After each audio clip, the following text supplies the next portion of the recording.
The first sale is always the hardest. When you start a business, it feels like there are a million different ways of how you can actually run your business. And one of the big things is spending too much time on activities that actually don't bring in any money, such as logo design, website design, all of these great things, right?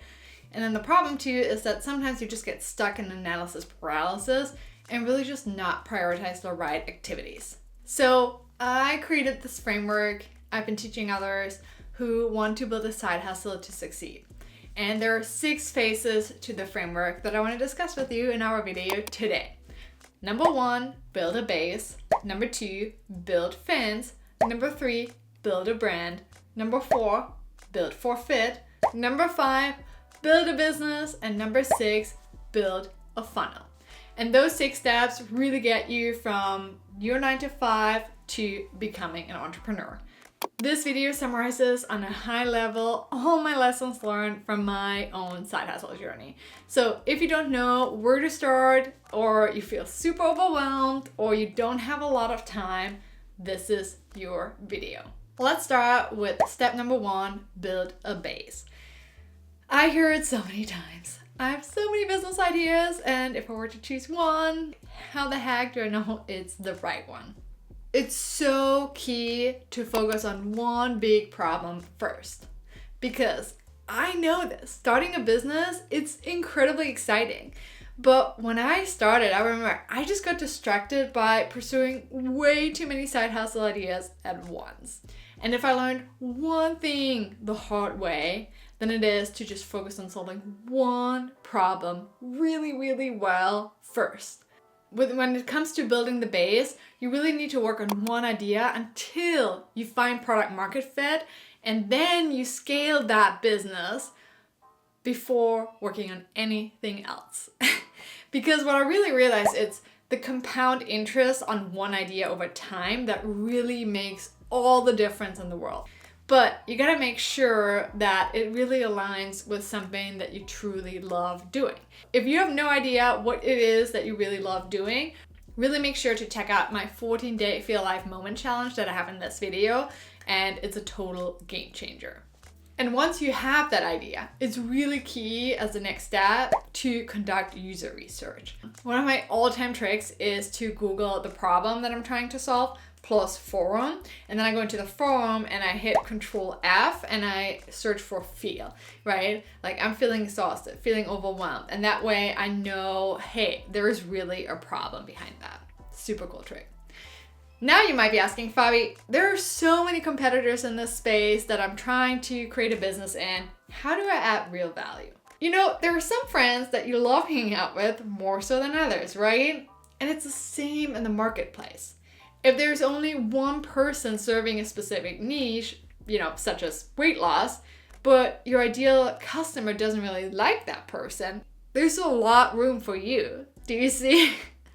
So by being yourself, you're already uniquely positioned to speak to a different group than any of your other competitors. With some people you click, with others you don't. And the good news actually is, if there are tons of competitors in your space, it indicates that there is product market fit, right? So you're solving a real problem. Number 2, building fans. I created a product before getting to know my ideal customer, and that was the worst decision I've ever made in my business. And even though I work in product where this is like the standard, I didn't really apply that for my business, and that was huge. That's not going to be you. You fall in love with your ideal customer and not your product, because that's what product people tend to do, right? Or in tech, like we love to fall in love with the product. But you know what's even better? Fall in love with the problem that your customer is facing. So if you want to grow a successful online business, what I really learned is that you're in the relationship business. Over-deliver every single day and really invest in one-on-one connections. And one of the things that means is give out as much valuable for free as you can. And if you want to go the extra mile, let your ideal customer actually be part of the journey. That's how you really create super fans. There's actually a really good book called Super Fans by Flynn. Check it out. But yeah, you really want to turn your customers into raving fans. So make them part of the journey. and really focus on getting to know your customer inside out. What do they do every day? Where does your target audience hang out? And also think about the context, right? When I started on Instagram, I put a lot of things around learning about businesses, but what I realized, my target audience wants to be entertained on Instagram, right? They use Instagram as a brain vacay, and that's how I switched actually over to YouTube, because that's where they really learn. Okay, number 3, build a brand. I don't know if you noticed, but we're still not building a product yet, right? We're on step 3 and we haven't even thought about the product yet. Because what I really learned the hard way is that it's key to understand the problem, your ideal customer, and your values first. You can only attract your ideal customer when you really build a brand that your ideal customer can identify themselves with. What I also learned is your brand is really your long-term foundation for success. Yeah, you really gotta look like a legit business, because think about it. What if someone sees your product and they Google you and they find how you pass out on a bar stool? Not great. Not the best way. So really put some thought into what do you want your brand to be? Another thing you should start thinking of too is what do you want your business name to be? And there are really cool AI tools. I will make sure to link the video where I discuss this a little bit more. It's super easy to create a name these days with the help of AI. Okay, number 4 is build for fit. Fake it until you sell it. So I spent probably 16 months creating a course in my DIY office here during the pandemic, not knowing if someone's ever going to buy it, which is the worst decision ever. So when I failed hard, I really learned my lesson is I will not develop a full-fledged product until I sell it. That's just how it's gonna be. This is why I first really work on nailing my copy for a minimum valuable product on a sales page before I do anything else. So I literally create a sales page and then I change the copy until I sell. If I don't sell it, I just change the copy further until I sell. That's literally it. That's how I do it. Because I really learned it the hard way. For instance, if it's an online course, literally just create the sales page first and you deliver the content once someone actually signed up for your course and paid for it. And if you sell a physical product, pre-sell it, but make it clear that you won't deliver the product immediately. What you can also do as well, what I super duper love, is to create a beta program.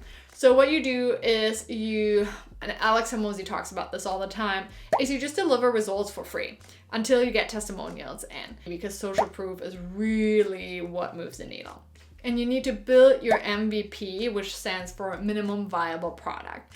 And the goal of the MVP is to get your ideal customer results. That's really what it comes down to, right? And then you iterate your product based on what your customer's feedback is, and then you get some testimonials in, and then you can feature them on your sales page. Now, if you might say, what if my product doesn't solve a problem? If you realize that your product idea doesn't solve a problem, which is very likely, then you go back to building a base, right? Step number 1. And it's nothing to be afraid of. I've done it multiple times and it's really completely normal and it's part of your journey as an entrepreneur. What no one tells you on social media is that finding product market fit is the hardest part. Okay, now we're gonna start building a business. And this is really key, right? Because a lot of people start with an LLC and don't even have a problem to solve yet, but not you.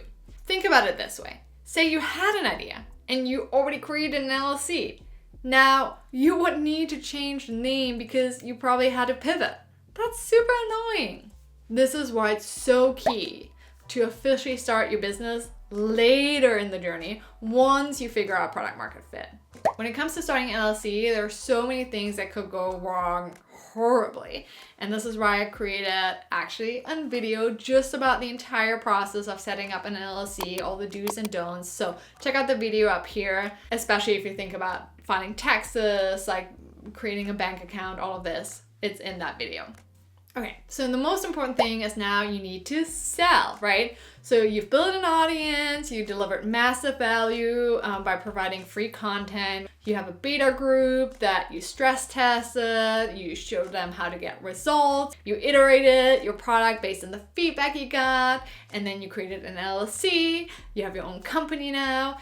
Now it's time to sell what I call the minimum lovable product, right? The one that turned from an MVP, a minimum viable product, plus like all the product feedback to become a minimum lovable product. And this is where you sell it for the full price. And the good news is that you already did all the hard work, because the ultimate sales formula is literally fans fit funnel. That's the real business. All the other things that I mentioned, it's more like to set you up long term. But now it's really key that you create your first funnel, your first landing page to sell your products. However, I want to let you know that your first funnel might not work and will give you 0 sales. Don't panic, that's completely normal. One of the things I learned from Russell Brunson, who's the founder and CEO of ClickFunnels, is if a funnel doesn't work, it usually comes back to either one of these 3 different things: hook, story, or offer. So number 1, hook. Really make sure to use compelling headlines. So instead of saying things like side hustle productivity masterclass, use a different headline, like how to build a side hustle you love while working in a 9-to-5 in tech without working 90 hours a week. You need to really make sure that the headline of your course, of your ebook, is catchy. So make sure that the hook really delivers. Number 2, story. Data tells and stories sell. Really make sure to become an expert storyteller. And this is one of the most important skills you can really learn as an entrepreneur. There is a book called Stories That Stick by Kindra, which is one of my favorite books. I will make sure to put a link in the description below. It's such a game changer. And number 3 is offer. Is your offer irresistible? Is your offer a no-brainer? There's an amazing book called $100 Million Offers by Alex Hormozi. And in this book, Alex talks about what is called the value equation. So how can you deliver the dream outcome with your offer? How can you increase the perceived likelihood of achievement? Number 3, how can you decrease the time to actually achieve that desired outcome? And number 4, how can you decrease the effort and sacrifice to get to your dream outcome? Are there any other bonuses that you can add to just make this a complete no-brainer? And that way also it's so much more difficult to compare it to a competitor. And if you think now like, wow, this was a lot, always start with the F's in my framework first. So start with building an audience, fans, right? Find product market fit and then build a funnel. That's the easiest way how you can make money. But if you're really in the long term, you need to get the base right, you need to get the brand right, and you need to build a business. So if you have any questions, make sure to leave a comment below. I'm curious to hear what your thoughts are. And I will also make sure to put all the books that I've read around this topic that have really, really helped me in the description down below.